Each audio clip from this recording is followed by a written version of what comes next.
ডাবের ভিতরে মাছ রান্না শুনতে অদ্ভুত, কিন্তু খেতে একদম অসাধারণ। আজ বানালাম একেবারে অন্যরকম ডাব মৌরলা মাছ।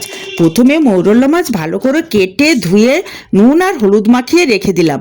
এবার আসল ম্যাজিক, কালো সর্ষে, কাঁচা লঙ্কা, পোস্ত আর ডাবের শাঁস একসঙ্গে বেটে নিলাম।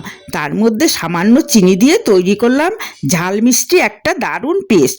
এই পেস্টটা মাছের সঙ্গে ভালো করে মাখিয়ে নিলাম, সঙ্গে দিলাম সামান্য নুন। এবার মাছগুলো একে একে ঢুকে গেল আস্ত একটা ডাবের ভিতর। ওপর থেকে দিয়ে দিলাম কাঁচা সর্ষের তেল আর চেরা কাঁচা লঙ্কা।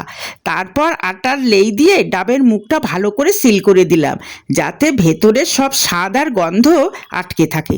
মাঝারি থেকে হাই ফ্লেমে প্রায় 20 থেকে 25 মিনিট রান্না করার পর ডাব খুলতেই এলো সেই অসাধারণ সুগন্ধ। তৈরি আমার ডাব মৌরলা মাছ।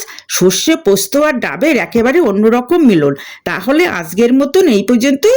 আবার অন্যদিন অন্য কোনো নতুন ভিডিও নিয়ে হাজির হয়ে যাবে। ভালো থেকো, টাটা।